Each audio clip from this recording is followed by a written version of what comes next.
ساتھی بنا دیتے ہیں۔ یہ اصول کربلا کے زندہ کرنا ضروری ہے۔ وہ چیز جو ہر دور کی ضرورت ہے وہ کربلا کے اصول ہیں، کربلا کے اصول ہیں، یہ سنتیں، یہ عبرتیں ہیں کربلا کی، کہ کربلا اولین میں سے عبرت بھی لو کربلا سے اور ہدایت بھی لو کربلا سے۔ دو لشکر ہیں کربلا میں، دونوں کی سنت ایک عبرت کے لیے اور ایک ہدایت کے لیے، ایک کو سرمشق قرار دو اور ایک سے عبرت حاصل کرو کہ کس طرح ساتھی قاتل بن جاتے ہیں۔ وہ جن کو رے کی حکومت پیش کی گئی اور ان کا ایمان ڈگمگا گیا، میں اپنے آپ کو دیکھوں، اگر مجھے ایک ملازمت آفر کی جائے تو میں ڈگمگا جاتا ہوں۔ ایک ملازمت، بے روزگار ہوں، نوکری نہیں ملتی، ملازمت دیتے ہیں آپ کو اس شرط پر کہ یہ خیانت کرو، تم کر دیتا ہے، ہاں ملازمت کو جو مرضی ہے کرو، ایک ویزے کی خاطر، ایک ایڈمیشن کی خاطر، ایک تعلق کی خاطر اگر آپ یہ خیانت کرو، آپ کے ڈی ایس پی سے تعلقات ہو جائیں گے، آپ کے فلاں جنرل کرنل سے تعلقات ہو جائیں گے، آپ کے فلاں سے وزیر منسٹر سے تعلقات ہو جائیں گے۔ رے تو بہت دور کی بات ہے، صرف تعلقات کی قربانی یہ ہے۔ آج بھی بہت سارے لوگ شمر بننے کے لیے تیار ہیں، کوئی حسین نہیں ہے۔ اقبال کے بقول کہ قافلہ حجاز میں ایک حسین بھی نہیں، حسین نہیں ہے، ورنہ لہراتے خنجر بہت ہیں، بہت ہیں لہراتے خنجر جو خیانت کرنے کے لیے تیار ہیں۔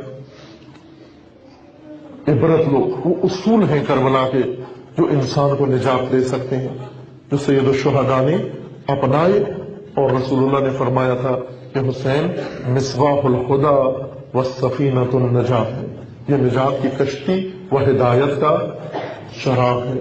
ایمان لے اس بات پر، خدا شاہد ہے، ایمان لے اس بات پر۔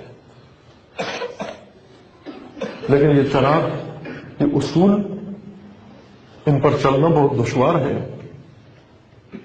بہت دشوار ہے ان اصولوں پر چلنا۔ امام علیہ السلام فرماتے ہیں میں کیوں گیا؟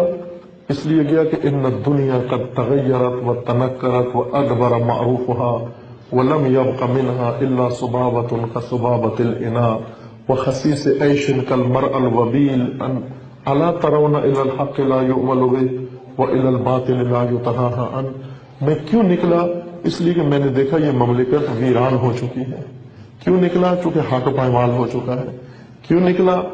چونکہ یہ دین کا ظرف، وہ ملت الٹی ہو چکی ہے، وہ سب کچھ اس سے بہہ کے نکل گیا ہے، نابود ہو گیا ہے۔ اس سب کو بچانے کے لیے، ان حالات کو سیدھا کرنے کے لیے میں نکلا۔ لیکن نکلنے کے لیے کیوں یہ لشکر بنایا؟ یہ لشکر سید الشہداء کا جنگی لشکر نہیں تھا۔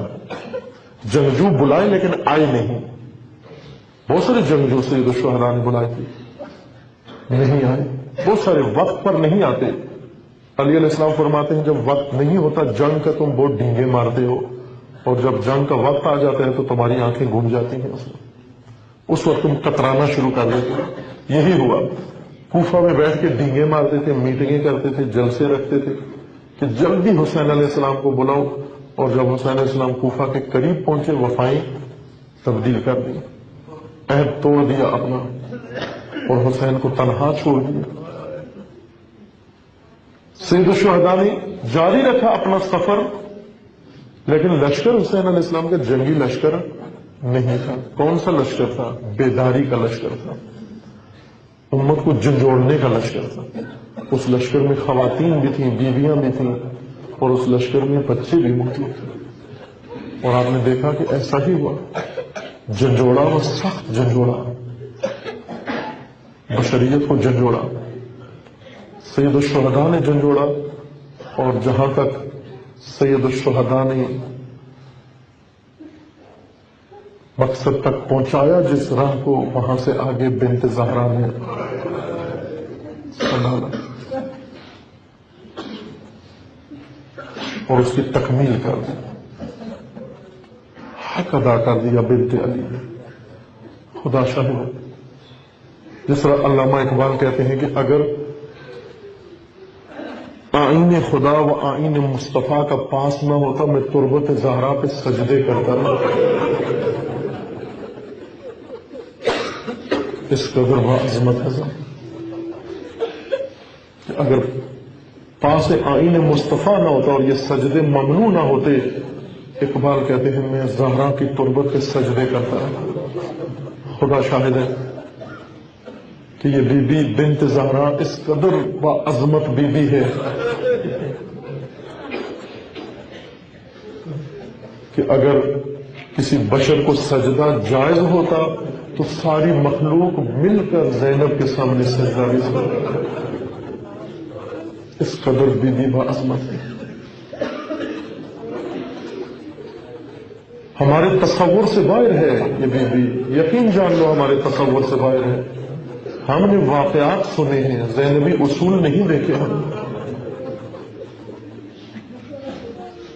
جب یہ مدینہ سے چلی، سید الشہداء سے آ کر عرض کرنے لگی بھیا مجھے آپ کے ساتھ جانا ہے۔ امام نے فرمایا بی بی آپ کے شوہر موجود ہیں، زوجہ کا اختیار اس کے شوہر کے ہاتھ میں ہوتا ہے، اپنے شوہر سے اجازت لے لو۔ گئی جناب عبداللہ کے پاس اور جا کر کیا کہتی ہے، عبداللہ میں شریعت کی پروردہ ہوں، میں جانتی ہوں حکم خدا یہ ہے، تو میرا شوہر ہے، میرا اختیار تیرے ہاتھ میں ہے، لیکن تو جانتا ہے میرا بھیا جا رہا ہے، تو جانتا ہے مجھے حسین سے کتنی محبت ہے، تو جانتا ہے میں حسین کے بغیر نہیں رہ سکتی، میں جانا چاہتی ہوں اپنے بھیا کے ساتھ۔ عبداللہ اگر آپ نے روک دیا میں رک جاؤں گی، میں شریعت کو پائمال نہیں کرنا چاہتی اور نہ کروں گی۔ اگر آپ نے روک دیا میں رک جاؤں گی، اگر آپ نے حکم دیا میں رک جاؤں گی، لیکن عبداللہ یہ ذہن میں رکھنا کہ میں رک کر حسین کے بغیر زندہ نہیں رہوں گی، میں مر جاؤں گی مدینے میں، میں اپنے بھیا کو بھیج دوں اور مدینے میں رہ جاؤں، عبداللہ میں مر جاؤں گی۔ شوہر نے اجازت دے دی، آگے بارگاہ حسین ابن علی۔ بعض روایات میں ہے کہ جب یہ کاروان مدینے سے روانہ ہو رہا تھا، نکل رہا تھا، ایک شخص جس نے یہ روایت نقل کی کہا میں آشنا نہیں تھا یہ کون لوگ ہیں، شاید باہر سے مدینہ میں گیا ہوا تھا، کہا مجھے معلوم نہیں تھا یہ کون لوگ ہیں اور کیوں جا رہے ہیں، لیکن ان کا رخصت ہونا اور ان کا وہاں سے چلنا نکلنا یہ مجھے عجیب سا لگا۔ میں کھڑے ہو کے دیکھتا رہا کہ کس طرح یہ لوگ نکل رہے ہیں یہاں سے۔ ایک ایک کر کے کہا اس گھر سے بیویاں نکلتی اور وہ جوان کھڑے ہوئے تھے جو ان کو محملوں میں بٹھا رہے تھے، کہا تمام بیویوں کو بٹھا کر آخر میں 2 بیویاں نکلی جن کے چہروں پہ نقاب تھے اور جن کی چادریں زمین کے ساتھ ٹچ ہونے لگ رہی تھیں، اور جو یہ دونوں بیویاں گھر سے باہر آئیں اور محملوں کی طرف بڑھی، تمام تعظیم کے ساتھ اٹھ کے کھڑے ہو گئے، تعظیم کے لیے سر جھکا کے کھڑے ہو گئے۔